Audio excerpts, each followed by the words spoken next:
who created. So everybody, do you understand this section? Yeah?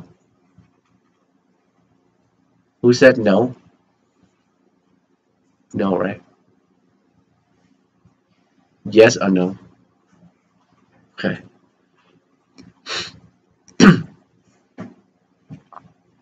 So dash, first dash means this is a file.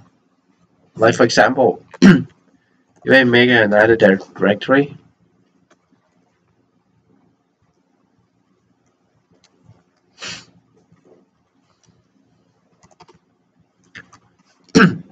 see that D is directory, right?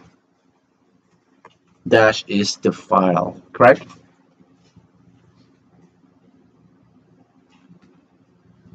So then another, so this is octet. When I say octet, we understand what it means.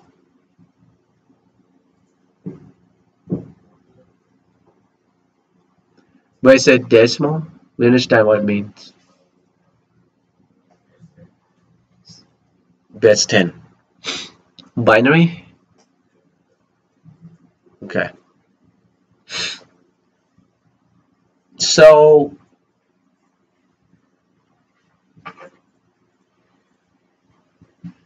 this is octet.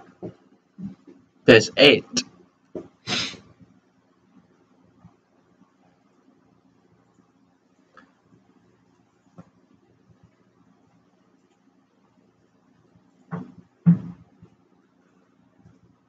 So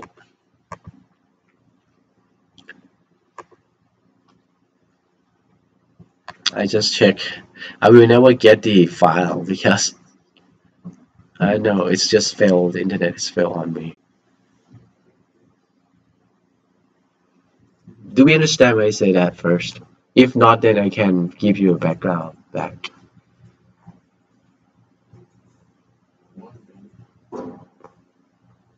One bit.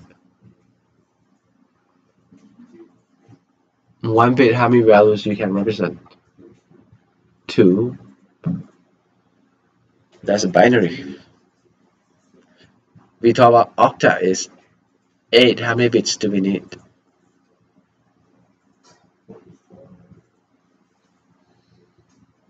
4 is what? Hexa. 2 to the 4 is 16. 2 to 3. 8, right? So you see that section? 3 bits. The one I highlighted? Yes.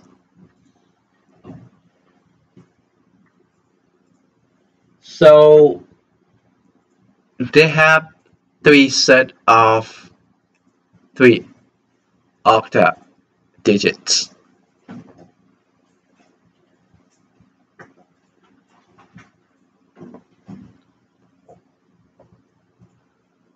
Okay?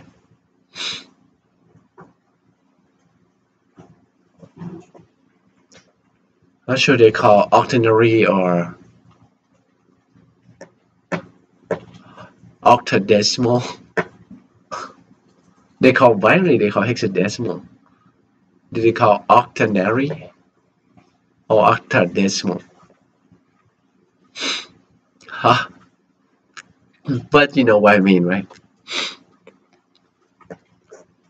So let's say I just call octet.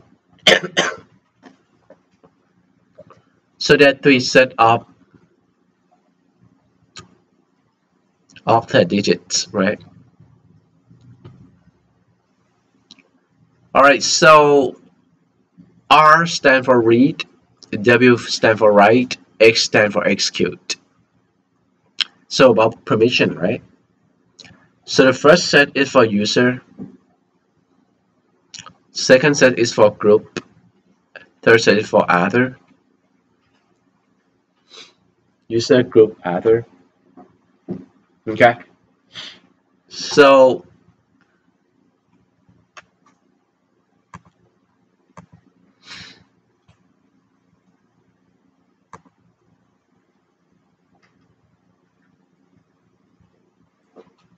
I'm gonna run that and show you. Again, I have to show you from Ubuntu again because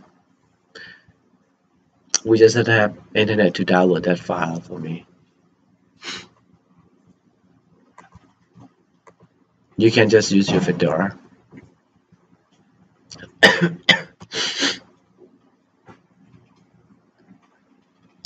Alright, so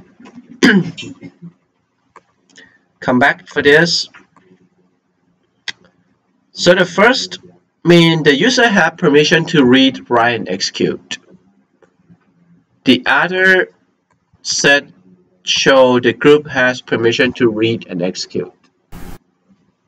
And the last part, that means the world, like everybody, right, has permission to read and execute, but cannot write, right?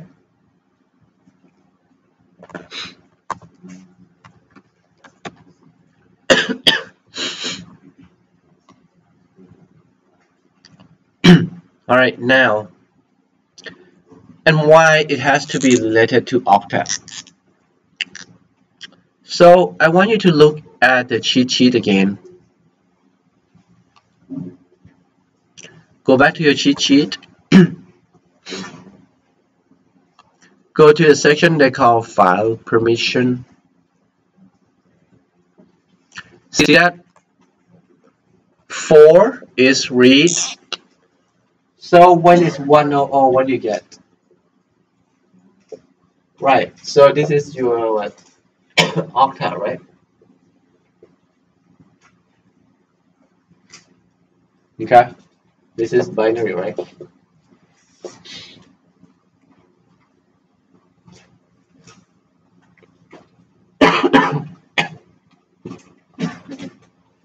Remember we were talking about read, write, and execute. In Unix, if you have read, write, execute, it's meaning you have 111, right? So this technically you have only read like that, right? Correct? So this should be what? 7, right? If it's 111. So now if I want the user or if I want the group to be able to write and execute, what should I do? Meaning it's going to be what? Write and execute, right? So it's going to be 011, right? And 011 is equivalent to what? Yes, right?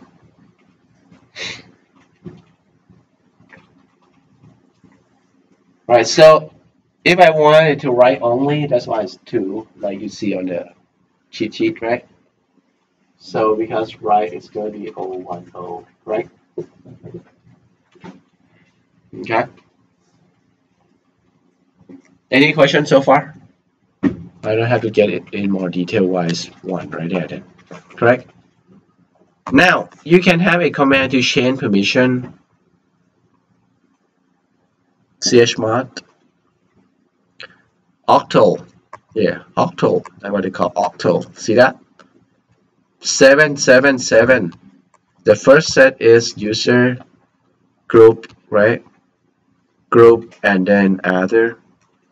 So that means you open the file to public, right? Anybody can just read, execute, and write. You give the permission, you change the permission. Make sense? So based on that, you technically can, after you create a folder and the files, you can modify the permissions. How you want right permissions to be. Which is better than Windows, right?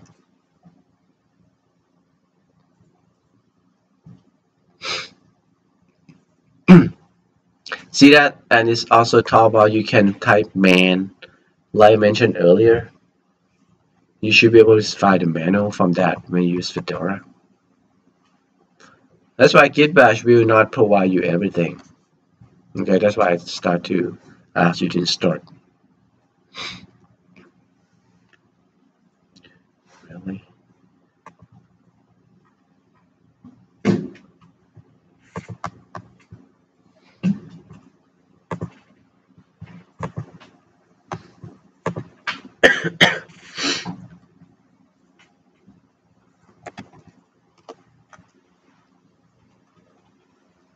Alright, so we gotta test that. chmod command. Like I said, if you test on git bash, you're not gonna see any changes because it's actually based on Windows. It's not on Unix. It's just a like command. It's not really Unix.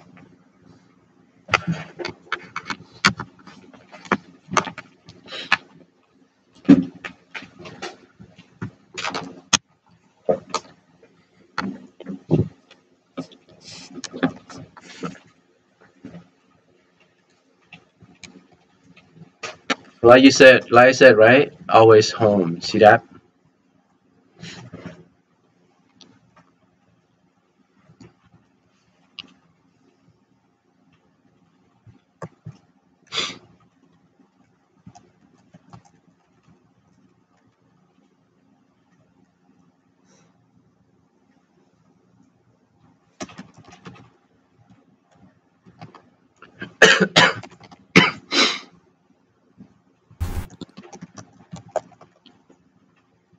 All right, so we're going to create some files in here again. Touch.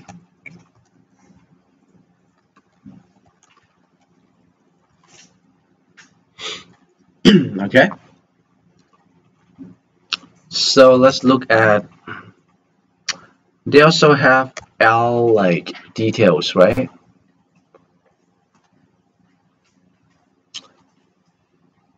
Okay.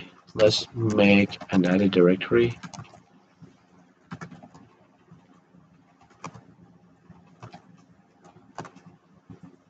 All right, so let's change the permissions for test.java.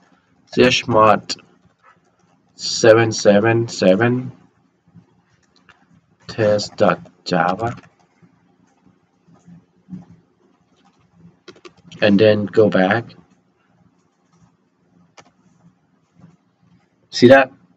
We just make the permission change. Now we understand what does it mean here, right?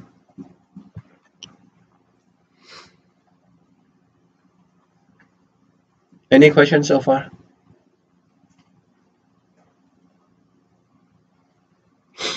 All right, so my question then, how am I going to delete the whole directory here? The temp directory.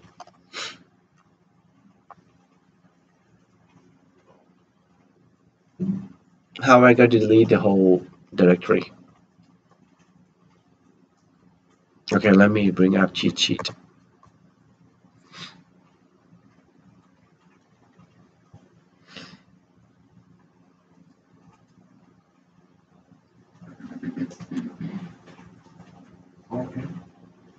Hmm? Yes, RM, and then what?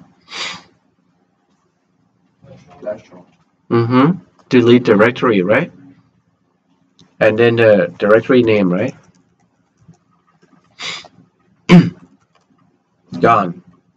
All the files and folder in that directory are gone.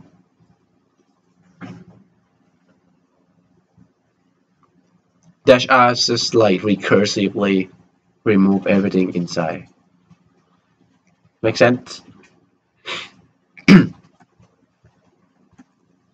Easy, right? Everybody can do this, right? Those are just basic file navigations, is like commands that you should know, right? How do I copy the files?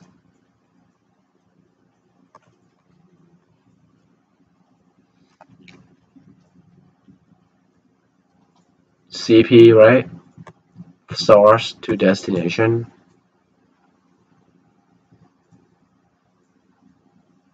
Make sense? They also have MV, like you rename it. And if you want to do directory, just do -r cp.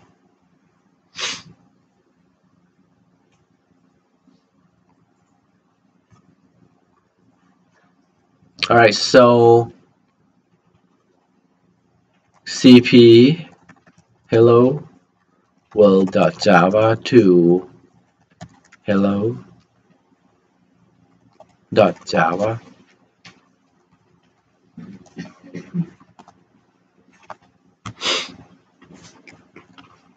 So let's look at ls-l again.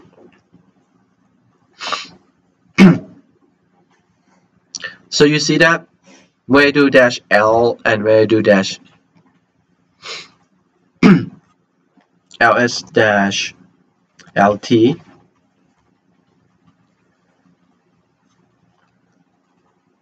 So T is about time.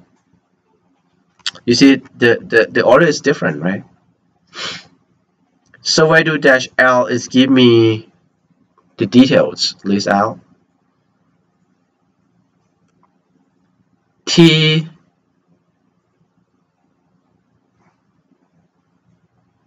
this one doesn't show much T here.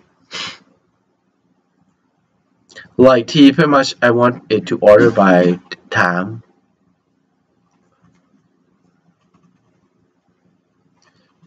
And I want to do reverse order R. So that's why hello.java at the end now is reverse. I can sort by time pretty much.